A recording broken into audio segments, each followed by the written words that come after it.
तो hello friends, welcome back to my channel. और friend, जैसा कि आपको पता है कि आज आपका इंजीनियरिंग केमिस्ट्री का पेपर था और पेपर काफ़ी बेहतरीन आया था। और अगर आपने अच्छी तरीके से चीज़ों को पढ़ा होगा तो आप बेहतर स्कोर कर सकते थे। और इस पेपर में एक चीज़ देखने को यहाँ पे मिला ये कि यहाँ पे जो है वो ए बी पार्ट यहाँ पे पूछा गया है, सी पार्ट इसमें ऐड नहीं किया गया है, जो कि अदर ब्रांच के स्टूडेंट को जो आपका पेपर था उसमें आपको सी पार्ट था। तो कहीं ना कहीं ये एक चैलेंजिंग फेस होता है हर एक स्टूडेंट के लिए।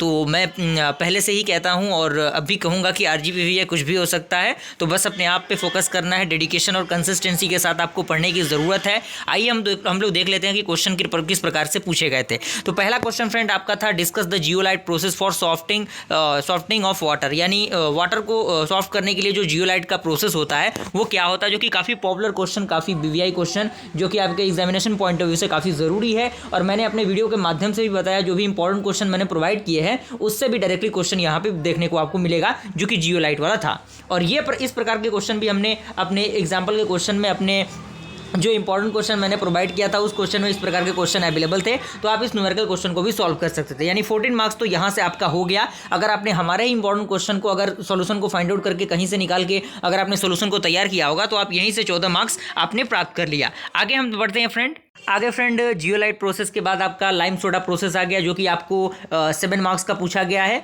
और यहाँ से साथ ही साथ आपको बॉयलर कोरोजन क्या होता है, कॉस्टिक इम्ब्रिटलमेंट क्या होता है, इसके बारे में बताया गया है। तो 14 मार्क्स आपके यहाँ से हो गए, 14 मार्क्स आपके यहाँ से हो गए, 28 मार्क्स आपके हो गए। मान लीजिए कि अगर आरजीपीवी जितना भी काटता है, मान लीजिए 25 नंबर अगर आरजीपीवी आपको देता है तो आप यहीं पे पास हो गए, आपको दिक्कत परेशानी रहने की जरूरत नहीं है। यानी आपने 2 क्वेश्चन अटेम्प्ट किया, पासिंग मार्क्स आपने गेन कर लिया, पास आप हो गए, इस बात को आप मान के चलिए। साथ ही साथ अगर आप बेहतर से बेहतर करना चाहते थे, जो भी चीज़ें मैं प्रोवाइड करता हूं अपने चैनल के माध्यम से, आप जरूर उनको देखिए, क्योंकि कहीं ना कहीं आप देखेंगे तो कुछ चीज़ें जरूर मिल जाएगी, जो कि अगर आपने इंपॉर्टेंट क्वेश्चन का वीडियो सीरीज देखा होगा तो ये सारे क्वेश्चन डायरेक्टली मैंने इंपॉर्टेंट क्वेश्चन में दिए हैं। सॉल्यूशन आपको खुद फाइंड आउट करना था, क्योंकि सॉल्यूशन के लिए मैंने वीडियो सीरीज नहीं बनाया था, लेकिन फिर भी जो मैंने क्वेश्चन प्रोवाइड किया था वो काफ़ी हाईली वेटेज क्वेश्चन था फ्रेंड, अगर आपने अच्छी तरीके से उनको फॉलो किया होगा तो।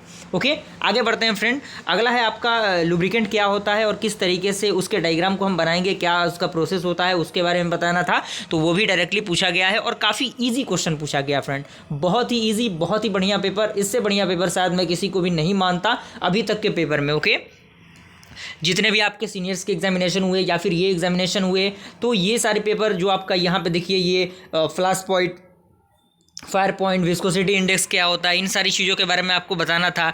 तो यहाँ से आपको क्या, ये देखिए 14 मार्क्स के क्वेश्चन फ्रेंड यहाँ से आपको मिल गए, यानी यहाँ से 14 मार्क्स आपको मिल गया, क्योंकि ये 3rd नंबर क्वेश्चन जो है वो 14 मार्क्स का है। तो यहाँ से आपका कितना था, पीछे आपका 28, यहाँ पे 14, तो कितना हो गया आपका 42 मार्क्स आपके यहाँ से फ्रेंड हो गए। पासिंग मार्क्स को आपने क्रॉस कर लिया, आपने अच्छी तरीके से अपने ग्रेड को बना लिया। लेकिन अगर आप बेहतर करना चाहते थे तो आपको कोई पास्ट क्वेश्चन बनाना था, तो आप बैकलाइट को बना सकते थे, उसके प्रॉपर्टी, उसके प्रिपरेशन को लिख सकते थे। साथ ही साथ जो सिंथेटिक रबर होता है उसके बारे में आप बता सकते थे। तो आप 4 question directly 4 question sequence wise 4 question आप अटेम्प्ट कर सकते थे, क्योंकि शायद ही इससे आसान कोई क्वेश्चन आपको देखने को मिले।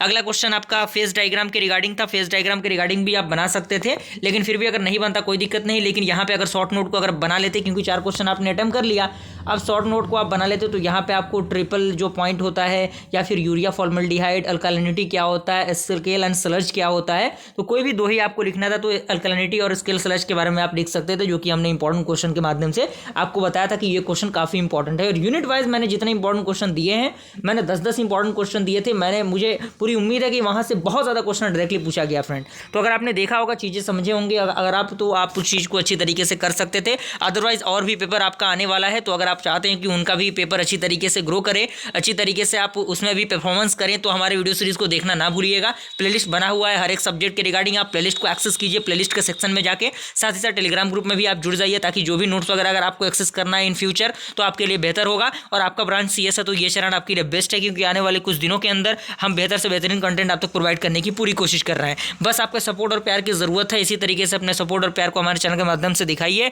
और मिलते हैं फ्रेंड्स ऐसे इंटरेस्टिंग वीडियो के साथ। तब तक के लिए थैंक यू।